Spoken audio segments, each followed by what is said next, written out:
And we're back, Stripe Show podcast on a Monday. I'm your host, Travis Fulton. Thank you for making us part of your day. I probably sound a little different to you today and will tomorrow as I'm on vacation, but I'm here for you. I'm always working, even through vacation. The Stripe Show podcast moves on, and we've got a little studio final phase build out. I've been posting that on my Instagram at travisholtongolf.com. So it's a good week to be on the road, back up here in my roots, just outside of Coeur d'Alene, a little town called Kellogg. This is the pro shop.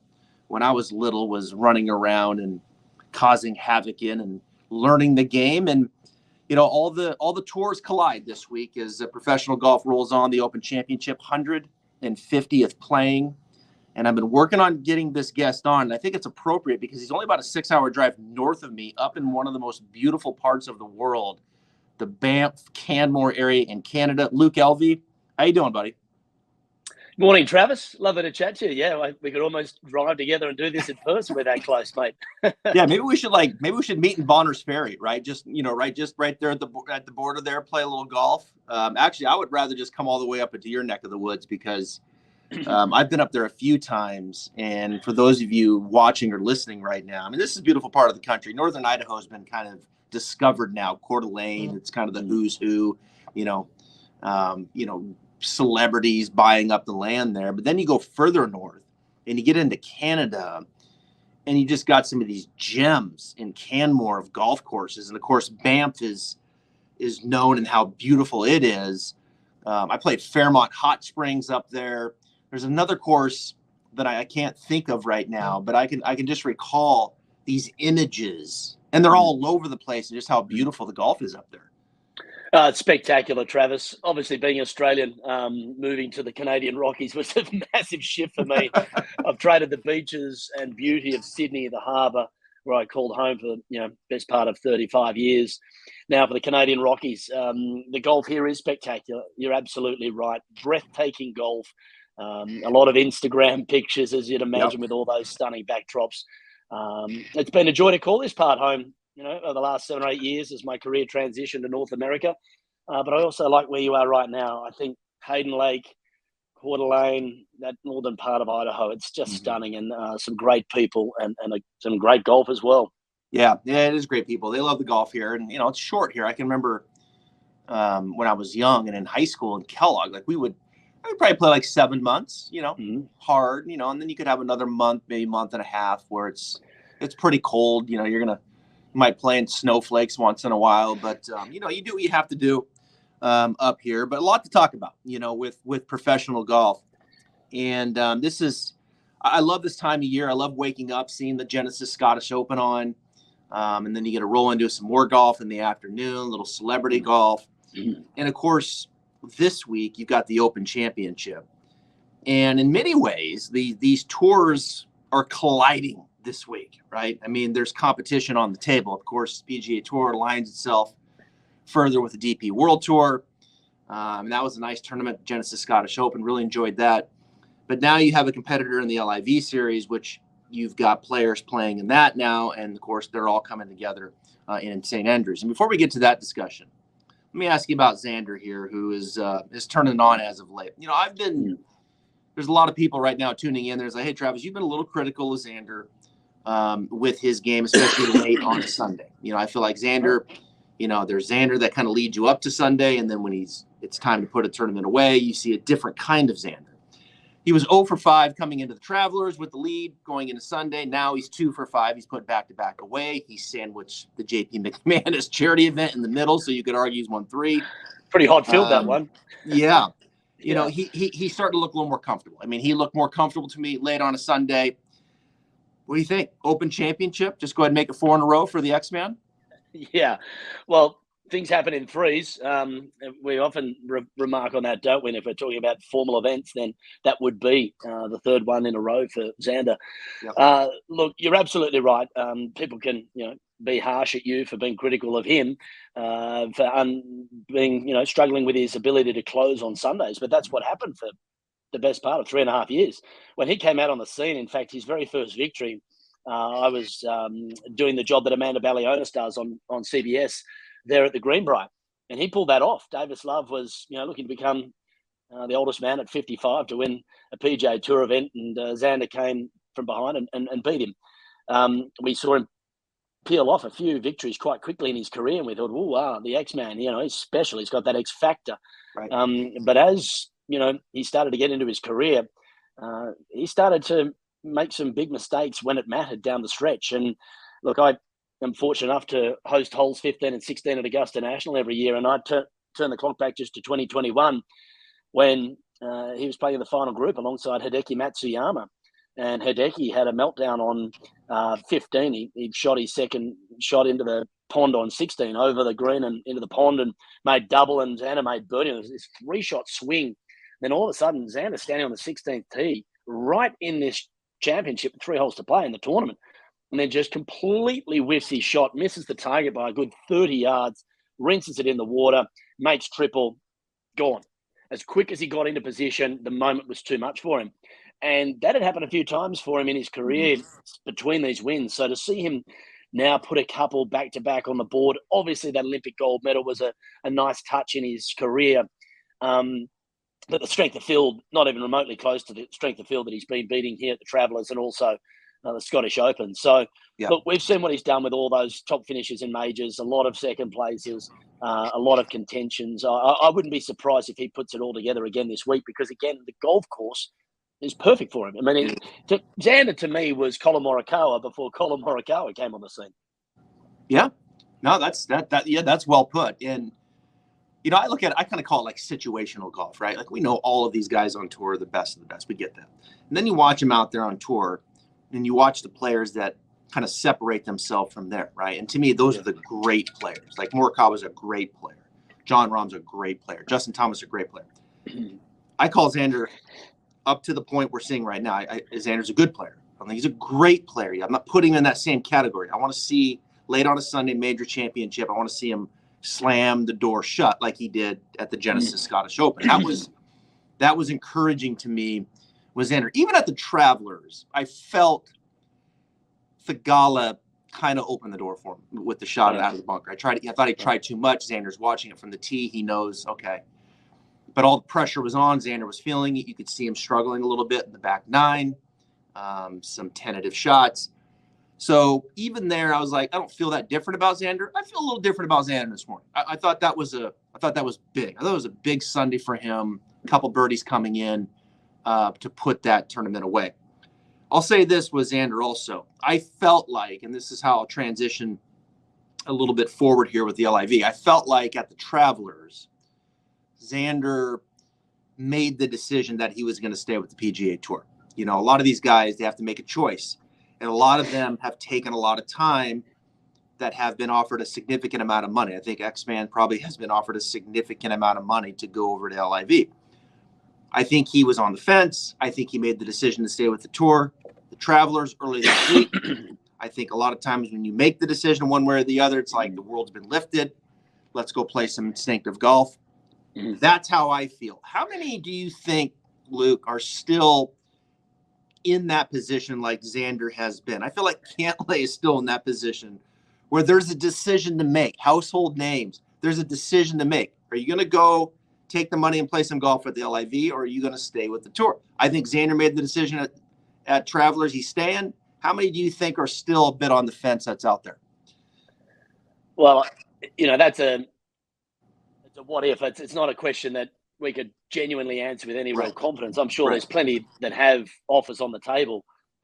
It might be a question they'll all have to answer here very quickly because the way that LIV continues to snowball, there might not be a decision that they have to make. They just have to go.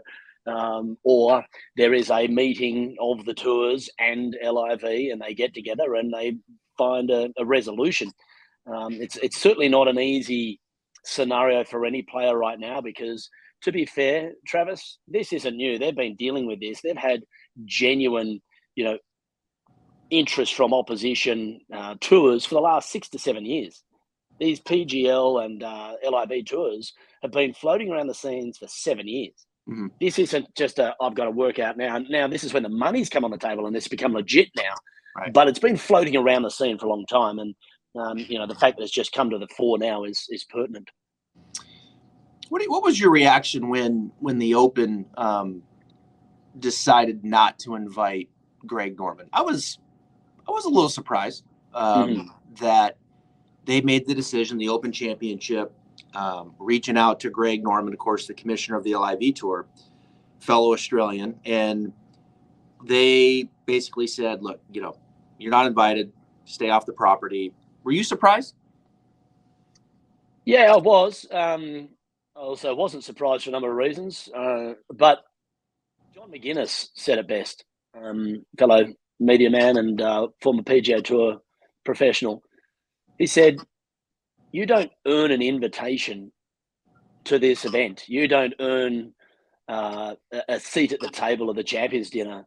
Sorry, you don't just get given an invitation. You earn one. You have to win the Open to get into the Champions Dinner or to the Celebration of Champions event, which is that lovely 4-hole route, the first, second, 17 and 18 holes. And when I did it for ESPN back in 2015, that was one of the great joyful experiences of that week, following Ian Baker Finch around those 4 holes and watching him play alongside some absolute legends of the game. Now, to uninvite someone who's won your championship twice, which, we talked about at the US Open, it's the Open Championship. It is the United States Open. This is the Open Championship. You have to earn your way into it and then perform well enough or better than 155 other people to win it. It's not an easy thing to do. Greg did it twice.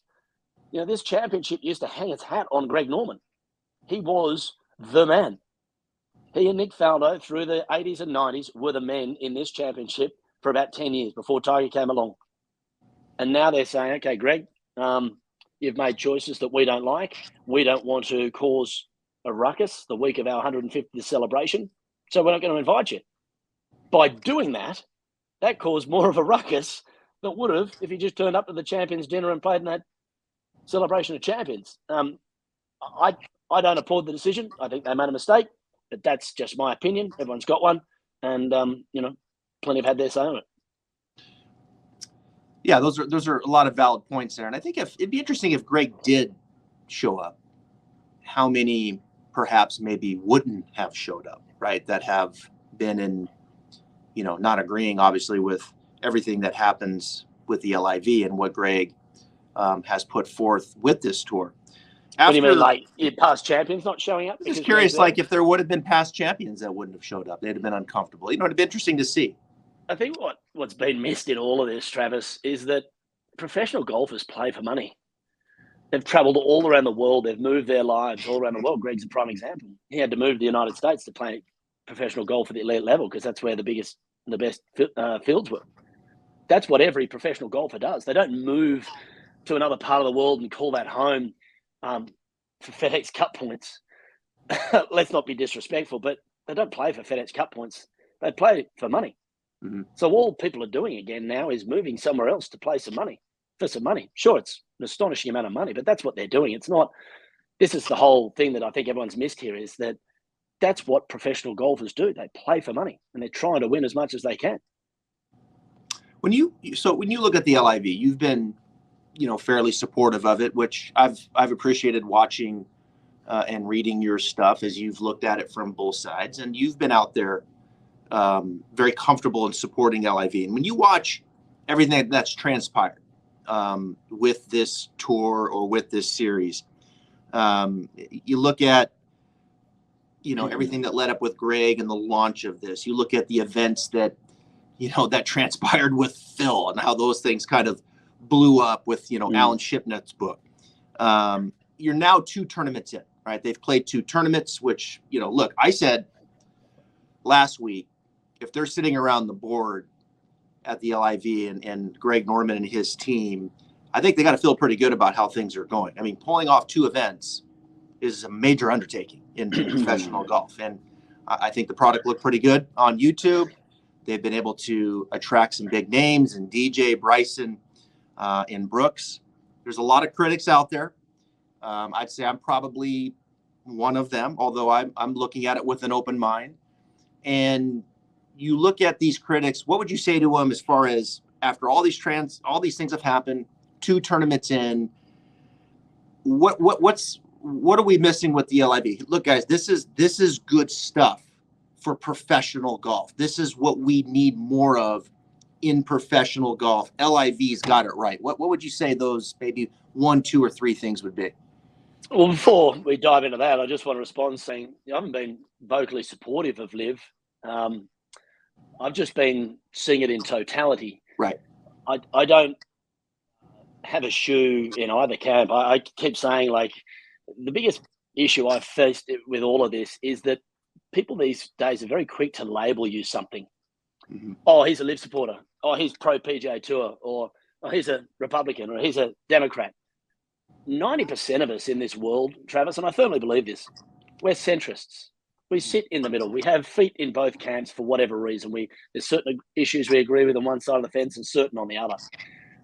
You also might have seen recently rolling around on social media is that lovely quote via Ted Lasso when he's playing darts at the end of that episode from Walt Whitman.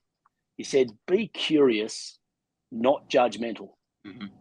Unfortunately, the United States lives in a position right now where people are judgmental, but not curious. And all I've tried to do is show people the full picture. And that's why I've been telling the stories I've been telling. Mm-hmm. It's not pro-LIV. It's not anti-PGA Tour. I've worked on the PGA Tour for a dozen years. In fact, I covered it for 20 years because of 10 years back in Australia. I'm very proud to be a PGA Tour broadcaster. I'm the voice of the video game. There's a lot of things that, I love about the PGA Tour, but I'm just trying to get people to be a little bit more curious. There's a reason why for 7 years, as I mentioned before, people have been coming to the table trying to disrupt the PGA Tour. There are reasons why people like Phil have been very vocal and saying, I'm out of here. I've had enough. Legends of the game, Sergio Garcia, Lee Westwood, Ian Poulter, couldn't get out of there quick enough. Why is that? Why are we not asking ourselves these questions? Why was Dustin Johnson? I'm gone. Why did Bryson want out? People wanting to leave the tour. Why aren't people asking these questions? Because they're not curious. They're quick to judge. Oh, blood money, murderous regime. I mean, if Lynch and Brandel Chambly use that line one more time, their tongue will fall out of their mouth. Straight away, judgmental. No curiosity as to why this has come forward at any stage. Now, the reason why I was very quick to say, hey, take LIV seriously, is because I read the tea leaves. We live in a capitalistic world, right? What wins in a capitalistic world, Travis? Money. What has always won in a capitalistic world? Who has the most money here? But does that make it right? Does that make Travis, it right? The PGA Tour to the Saudis is a rounding error. They can say tomorrow, there you go, you're done, I'll buy out. Now, whether it's right or wrong is irrelevant. What the situation is that's what's on the table. Yeah. They make $1 billion of net profit every single day out of Aramco. They own that. That's their oil company. They made actually $35 billion last month, so a little bit more than $1 billion net per day. Then they own the Public Investment Fund, which is, and this is where I've always had a big sticking point with all the people that have been anti-LIV or anti the Saudis. Oh, it's blood money. I don't like where the money's coming from, whatever. And Greg brought it up in that interview. More than half of the PGA Tour title sponsors are invested or have dealings with the PIF. Mm-hmm. The week of the RBC Canadian Open, when Jay Monahan's sitting in that tower saying 9/11, RBC had just signed another $2 billion deal to be the official bank of PIF. That same week. Does that not come across as hypocritical to you? A little bit, yeah, for sure. And does that not come across as people throwing stones in glass houses? The money that these PGA Tour pros have been winning for the last 10 to 20, 15, whatever years it's been, a lot of it's been coming because of the Saudis and dealings with the Saudis. Big corporations, big governments. People have been deep in with the Saudis for a lot longer than these tour pros. A lot longer. But for some reason, PGA Tour pros taking the money, they're supporting a murderous regime. Yeah. Does that sit right with you? Let me ask you this. Let me ask you this, sir, because you said a lot there. So when you go back to Dustin Johnson, Sergio Garcia, and they jumped out of there, what are they so disappointed in with the PGA Tour, do you think? Well, I think it's best that you ask them, Travis, because this is, Phil Mickelson spoke for a lot of them when he said what he said. Now, the rest of them have just, gone along quietly because Phil took the heat. But there's a lot in there that people need to read between the lines a bit. But a lot of it's, but don't you think a lot of it is the media rights? Right, like they want more. I mean, there's no professional sport that's going to give up the media rights to the individual players. I mean, that's what you're signing up for as you go into a professional organization. That's what they stand on, to be able to make the platform as big as it is, which all these individuals now can build their brand within that. I thought there were some big reaches when it comes to what Phil is now. As far as is Phil a bit underpaid, and should they be taking care of some of the bigger names up top with more money? Yeah, I agree. I think the tour leads with their superstars, which they should. The PGA Tour, like the NBA, it's a superstar-driven league, right? When all you got to look at is all you got to look at. Right. Movies, entertainment is. Everything is. I mean, you go to movies, right? I think the NFL. Tom Cruise makes $60 million to movie star. Yeah. One of the support guys is on $100,000. That's entertainment. That's life in general. That's how it works. CEOs of massive companies make millions and millions of dollars, where the workers are making $45K a year. It's what happens.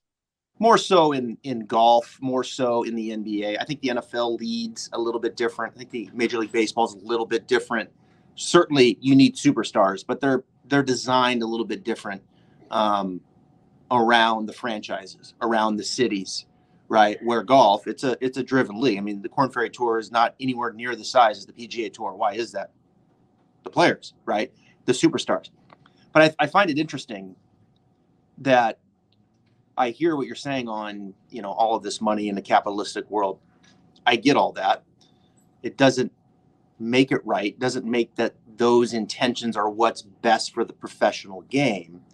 With that said, and I look at players like Ian Poulter, Lee Westwood, Sergio Garcia, even to some degree. I see them at late in their career. They're having a hard time being competitive on the PGA Tour. Graham McDowell said it. I don't want to finish 150th anymore. I'm going to go make some money. Right? So I'm going to go make some money. Right? I get that. But when you look at the signing bonuses that these guys are making, right, and the reason that they're jumping, is 99.9% of the signing bonus. It's guaranteed money. There is no other reason, in my mind at least. I mean, they can sit there and say, well, the schedule only have to play 8 to 12 events a year. Well, yeah, you only have to play 8 to 12 events a year because of the signing bonus, right? If it was strictly schedule, then hold on one second. If it was strictly schedule, and there was no signing bonus, and you were just playing for $20 million, I don't think these guys would go. I don't think Brooks would go. I don't think Bryson would go. None of these guys would go.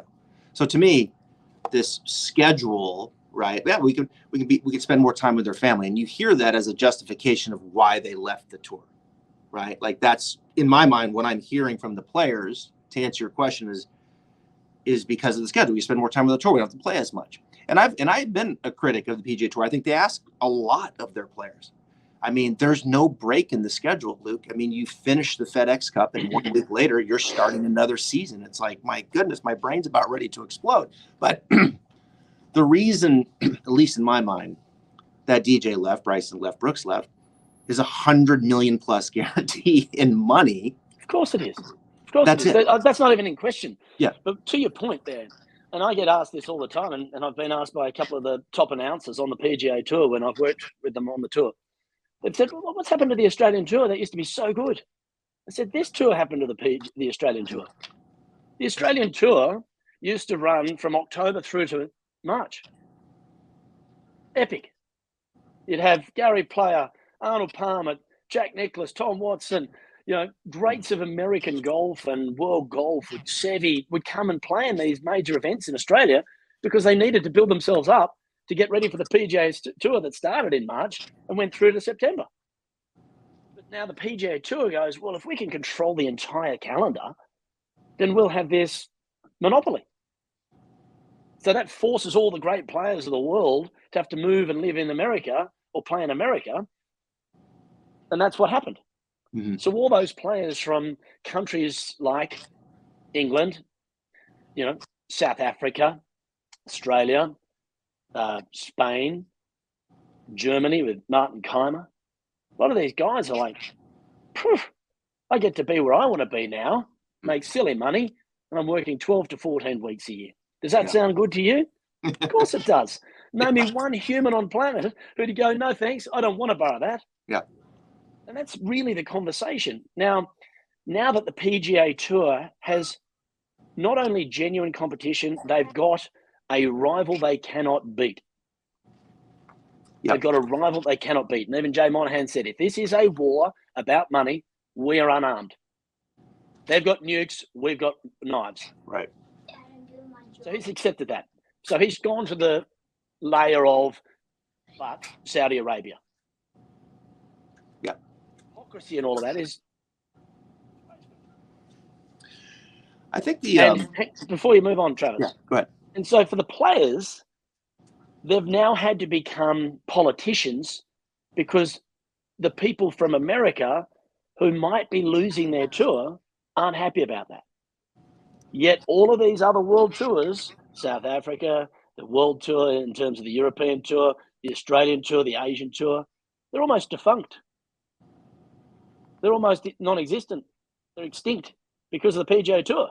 But now it might happen to the PGA Tour, so people are up in arms. This is an outrage. But the PGA Tour did it to all those other tours because of having the most money. Yeah, it's interesting. There's a couple layers in there, right? I find myself talking to this from someone like yourself in the business, right? Like, so I'm in the business. I'm covering the PGA Tour. I'm covering the DP World Tour. I'm interested in the world landscape of professional golf, right? Like it's a big part of my business. And I want to be able to look at that in its totality. And then I look at it as I'm a fan of golf, right? I play golf. My kid who just walked by loves golf. I'm a fan of golf, right? Even when I'm not, even when I'm not working, I'm watching and a fan of golf. So I've got like these two buckets. It's deep in our heart. Yeah, right. It's deep. It's deep. Yeah. And I think you make a lot of valid points on the PGA Tour and how they did in many ways they did weaken the European Tour. They weakened the Australian Tour. And all of these players are coming to the United States to play on the PGA Tour. Why? Because it was the most amount of money. And the second reason why it was capitalism. And the second reason why it was the best competition, right? And so that's why, because of the most money. That's why it's the best competition. Right. So right now, as we see it, though, if it was all about money, then all the competition would be going over to the LIV Tour, and it very well may, right? The early stages of disruption. Yeah, early stages of it very well may. But the competition aspect of this, and I think this is where I get queasy, uncomfortable, and it's okay. Like I think part of it, like it's okay to be uncomfortable with this situation, right? There's a lot of layers to this. I think in one say, like from a capitalistic world, this is business. And they have more money and they're being able to attract people over there. And that's fair game. I think those are valid points. I also think it's fair to understand that this LIV investment group and this Saudi Arabia regime and the things that they've done, right, to be very uncomfortable with that and to understand that, look, you put oil in your car, right? You got that from Saudi Arabia. Well, that's not the exact same thing as supporting, just because you have, and maybe your hands forced to be a part of something over here that this group is an investor in and a part of, doesn't mean you have to fully support what's happening over here with them. Like I get really PO'd by that. Well, you're being, you're saying two different things. You're going to support, like, I don't really have a choice in many ways, right? Like I got to put Yeah, gas in my car. I think what's most important there, Travis, is understanding. And this is where I think there's been a lack of curiosity. It's been more judgmental. Yeah. A lack of curiosity of, well, how complicit am I in all of this? What is it that allows the world to go around the Western world? It's money. And what people do is they align themselves with money. Now, there are a number of people involved in the PGA Tour making an astonishing amount of money out of the Saudi Arabian situation. There are an astonishing amount of people in Europe making a lot of money out of the Saudis. Yeah. Why is it okay for them to do it as corporations or governments, but it's not okay for an individual to do it? This is the thing that's been really hard to accept through the whole. It's been more than a debate. Yeah, but I can, but I can. Why is that? I can be supportive and consume over here that has that LIV group a part of that. But it doesn't mean that I have to then come over here and be supportive in every other decision they make. And that's kind of like the political lines, right? Like you're either Republican or Democrat. And now, see, that's my point. Yeah, right. This whole divisiveness, right? Is not, like you're not a Republican or a Democrat. Right. You can have feet in both camps. Yeah. And most of us in the world, Travis, do. This is the issue that I have with everyone. You're not just a Republican. You're not just a Democrat. We are people. Yeah. We exist in a big world that is not just the United States of America. Yeah. I've really I've been very open-minded with the LIV, and I think they're making headway. I think they're doing that. Obviously, they have a lot of money. They should be making headway. When you have that much money, you should be making headway, right? In anything that you endeavor to do. I mean, they're coming in and there's this hijacking of professional golf. I'm uncomfortable with that. I'm uncomfortable with that. And it's only a hijacking because the PGA Tour came out and said we're banning every person that goes. Whereas when Greg Norman came along and said, hey, we're not trying to hijack golf. We just want to offer another competition within the game. And for that to be, we're going to play 8 to 10 events a year, and that leaves them to play another 20 if they want to elsewhere, they can. And that was the PGA Tour's biggest line in the sand moment. When they said it is a ban, a blanket ban to everyone who goes, then that was like, okay, now we're putting up the battle lines. Now we're drawing that you're either on that side or this side, as opposed to people can coexist within the whole world. Now, this might not make sense to a lot of your audience because it's a global sport, but cricket went through this recently with the IPL. I was reading your post, yeah. Mm-hmm. Yeah. So World Series cricket happened back in the 70s and 80s, an Australian called Kerry Packer. He upset the establishment, brought in more money, wanted to revolutionise the game, change it up. He managed on winning. The establishment finally came cap in hand and said, okay, you win. We're going to go down this path. But more recently, India, a nation of 1.1 billion people, cricket mad. There is one sport in India and it's cricket. If you want to talk about another sport in India, it doesn't exist to them. They are cricket mad.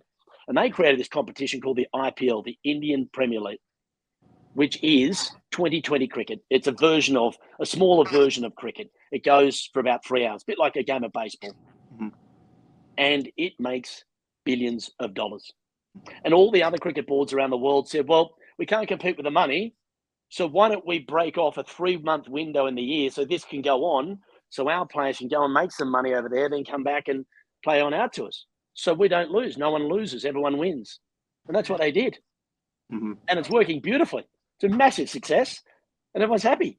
The big guys get richer because they're the best players in the world, and the people who have other tours still continue on being on a tour. Yeah. Everyone wins. But the PGA Tour said, absolutely not a chance. We own golf. Bad luck. You got to live. It's over. I think they had to, though. I think, let's talk about Travis, that. what does that do? I think from a business standpoint, though, because they know that they don't have the funds to compete, right? So they know. Anyway, why not try and salvage what you got?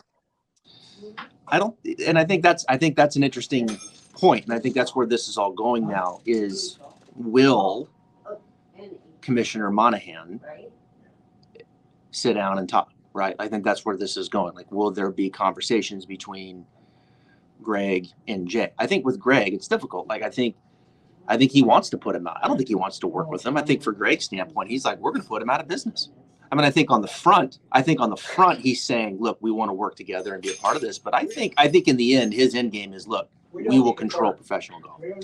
Greg said he repeatedly contacted Jay Monahan to talk about this for years. Jay hasn't responded. This is a life member of your tour, a Hall of Fame golfer. Yeah. Yeah. All these things, right? Yeah. Oh, okay. Yeah. Who's right in that situation? Yeah. No, you tell me, who's right in that situation? If you don't answer the phone of a life member of your tour, a Hall of Famer, a guy who had an enormous impact on the success of that tour through the 90s, 80s, and 90s. What's up, Jared? Why wouldn't you have a chip on your shoulder if you're Greg? Yeah. No, I think those are valid points. I think, as I understand, Commissioner Pelly over in the DP World Tour has, right? He did sit down, he did review it, and he elected. He listened to it and took it to his board, and there was a quick no. There wasn't a conversation, right? Now, no one knows why they said no, because they were in bed with the Saudis before Greg was in bed with the Saudis. So, it's not like they've got a moral position that's any higher than anyone else. They were making money off the Saudis.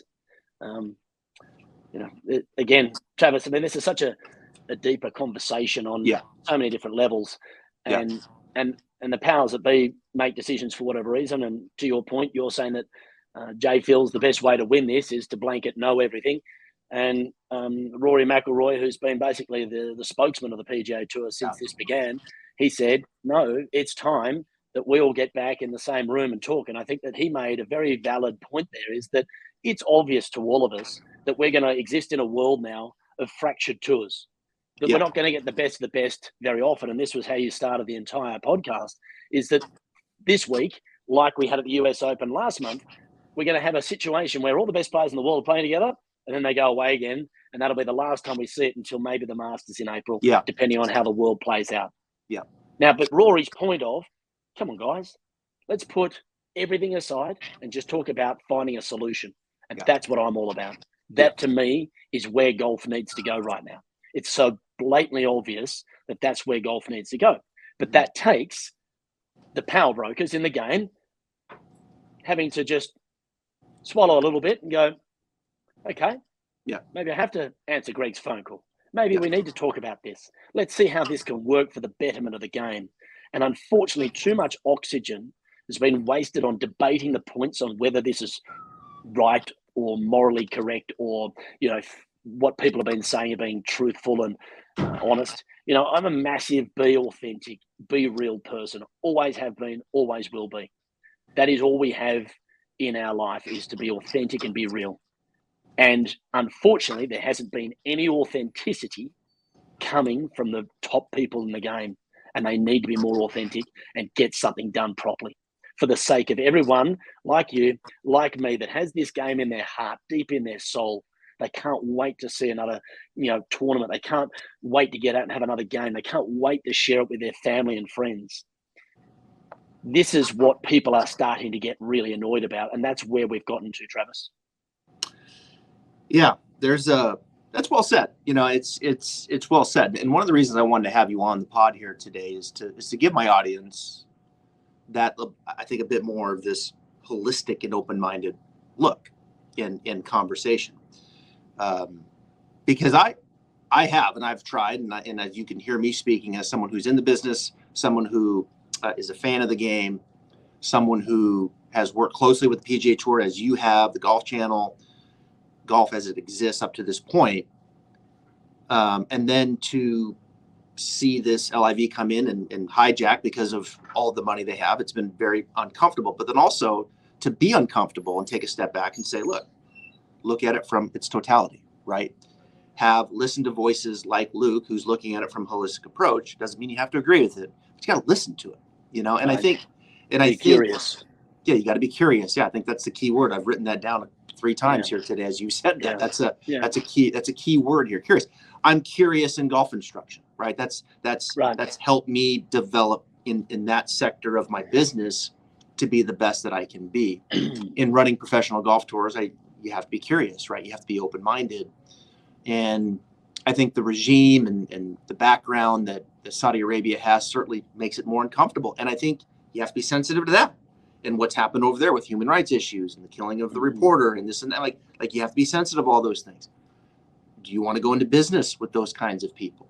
So I think there's so many layers there. We could talk for literally hours on this. And I think, Luke, it'd be fun maybe in a few months again to come back and kind of see where we're at again, right? And continue the conversation, because it really is fascinating. I mean, it just feels like, 2 years ago, 3 years ago, before the pandemic, like I felt like golf was still in this, like, kind of, man, we're just never going to get there, this sport, like we're just never going to get over the hump. And all of a sudden the pandemic hits and this silver lining, everybody's playing golf. There's people everywhere playing. Golf's kind of boring. All of a sudden now here comes all this conversation in professional golf. I mean, people are playing, people are talking about the sport. I mean, it's like golf, for all intents and purposes, whether it's good or bad, the conversation is real. It's being had and people are playing the sport and like, it's going this way. It's crazy. It's awesome. But this topic in professional golf, being so close to it with you, I'm just fascinated to see where all this goes. And I think the next step now is going to be, I think over the next, let's say 4 to 6 months, does Jay, Monahan, Greg Norman, Mr. Pelly in Europe, do they all start getting together and say, okay, how does this work? I mean, do we have business together, or does the phone go unanswered? And if it goes unanswered and the lines are drawn and saying, we don't need you and you don't need us, professional golf is going to continue to get fractured. And that's where I stand. It's like, man, this is not good for professional golf. Like this is, well, that'll be to the detriment of the PGA Tour if they don't answer the call. It's as simple as that. And I'm not saying that to upset people. I'm just being honest and real. Yeah. That's exactly what will happen. Money will win out here, whether people like it or not. The numbers that everyone's been hearing, whether they're 100% factually true or not, doesn't matter. The fact is, they've got more money than the PGA Tour. It's simple as that. And if they want to end the PGA Tour, they will end the PGA Tour. And the more that this goes on, the less chance we've got of reconciliation. So it takes a little bit of swallowing of pride. And maybe we're not the biggest fish in the sea anymore. We need to just work this out together. How do we make it all work so we can coexist? All right. Good stuff. Let's agree. A few months, we come back, see where we're at. We're going to talk about golf then as well. Well, actually, no, wait. Let's finish that. I want to talk about that because pan your camera over for me real quick. Check this out, folks. I don't have. Luke has been with about golf longer than I have. So. I've been about golf for 3 years. There's Adam on the wall there, and in fact, Jack, Tiger, and Greg on the other side there. If you can see that poster, and then my simulator. But no, I live up here in the cold climates, as we were discussing at the start, and I opened up an indoor golf centre sports bar called Can Golf, filled with about golf simulators. Our season's only about 5 months long up here, so there's more indoor time than there is outdoor time. And to be honest, people have just thrived. They've loved it, the camaraderie in the game. And this is where I come from, Travis. More to the point of what you were saying is that we're connected by the game. Mm-hmm. Who runs it or not, but we're connected by the game. And anywhere around the world we can travel, and we're bonded by the passion for golf. Yeah. And by having these simulators, which without doubt the best in the market, it's far superior to anything else out there for a reason. And mate, it's been unbelievable connecting all these people through the game of golf year round. This is a part of the world where it was skiing season and it was golf season. Yeah. But now it's golf season or golf all year round, like I had growing up in Australia, and those that live down in Florida enjoy every year. Hey, even in the summertime in Florida when it's 95 and pouring, like my studio is almost done, and I've only got one. I mean, yours is set up where you got 3 or 4 in a big restaurant bar type setting. But it's funny now, the word's getting out. People, hey, I want to come in there and play golf in the summer. Right. It's too hot. So yeah, indoor golf has taken off. And as you said, about golf simulators are fantastic. I'm loving mine, and I mean I can't wait till the whole thing is done so I can start entertaining with it with groups. And that's what it is. Yeah.